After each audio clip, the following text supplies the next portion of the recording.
મિત્રો, ખરેખર આપણે માણસ છીએ. કહેવાય છે કે આ જગતમાં માણસ હોવું એ સૌથી મોટું સદભાગ્ય છે અને 84 લાખ યોનિઓમાંથી આપણે કંઈક સારા કર્મ કર્યા હોય ત્યારે આપણે માણસ રૂપે અવતરીએ છીએ અને એ 84 લાખ યોનિઓમાંથી માણસ બન્યા પછી ખરેખર આપણા અંદર માણસાઈ છે. તમે જોઈ રહ્યા છો કે આ દાદીમાં બોલી બી નથી શકતા અને સાંભળી પણ નથી શકતા, તો એમના દીકરાઓ એમને હોસ્પિટલમાં ઈલાજના બહાને આવી અને મૂકીને જતા રહ્યા છે. તો ખરેખર એમના એ દીકરાઓમાં માણસાઈ છે.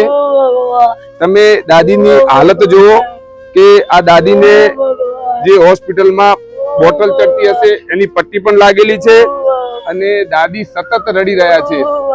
મિત્રો, આ માનવતા કઈ સાઈડ જઈ રહી છે એ જ ખબર નથી પડતી. સેવાભાવી લોકો દાદીને આપણા આશ્રમ દીકરાના ઘરે મૂકી ગયા છે અને આપણે એક દીકરાની જેમ દાદીની સેવા પણ કરશું. પણ મિત્રો, જે દાદીએ દીકરાને જન્મ આપ્યો છે એ દીકરાઓ ખરેખર એ જન્મને લાયક હતા? ખરેખર એ દીકરાઓ માણસાઈ જેવું કઈ નિભાવ્યું છે? મિત્રો, બને એટલો આ વિડીયોને એટલો શેર કરો કે વિડીયો એમના દીકરાઓ સુધી પહોંચે અને એમને ખબર પડે કે એમને જન્મ આપનારા મા બાપ સાથે એમને કેવું કૃત્ય કર્યું છે. તો જેટલો બને એટલો સપોર્ટ કરો અને આ વિડીયોને આગળ મોકલો. તમે જોઈ રહ્યા છો દાદીની પરિસ્થિતિ, દાદી સતત રડી રહ્યા છે અને દીકરાઓને પણ યાદ કરી રહ્યા છે.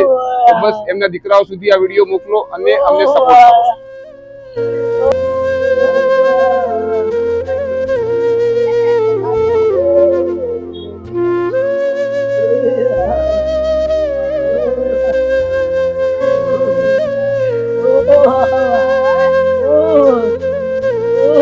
દાદી, ઓ દાદી,